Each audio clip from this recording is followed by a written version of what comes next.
Hi, I'm Mark Essola, Engineering Product Team Manager for Wildcat, and we're here today to talk about the all-new 2012 Wildcat.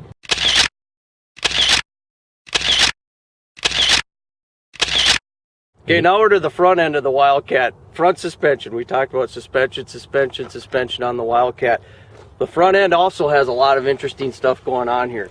First of all, let's talk. This is a double A-arm traditional setup, something you've seen on utility vehicles and ATVs before. When you look at the front of the Wildcat, we really worked and spent a lot of time to make it as narrow as we could and make these A-arms as long as we could. And the reason we did that is to get that monstrous 17 inches of wheel travel. When you bring everything into a center point like that, you'll see we designed an all-new steering rack to get the pivot points of the tie rods into the same plane as the A-arms. And why would we do that? Well, there's a term in the suspension world called bump steer.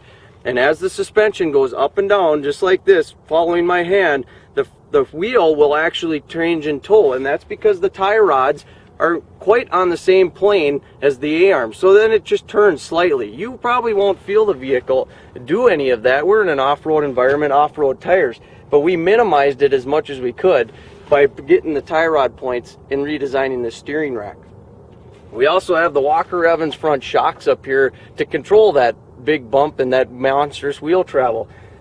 Different from the back though is you don't have that transition adjust that we talked about, but we already have the primary rate spring. This looks more like what you'll see on maybe a sport ATV or a dirt bike. You'll see this spring is fully compressed, and we use that just to set the ride height and the sag of the vehicle. And you can adjust that preload again just like you did on the rear and adjust the ride height as you want if you find a situation where you want to customize the vehicle. So you have that preload adjust.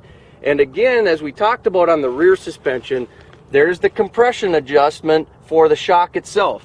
And there's an indication on there to make it softer or harder. But once again, work with your dealer. And if you're trying to customize a ride, if you don't understand that, get in there and talk to your guys. They'll work with you and help you set up the vehicle the way you want it to.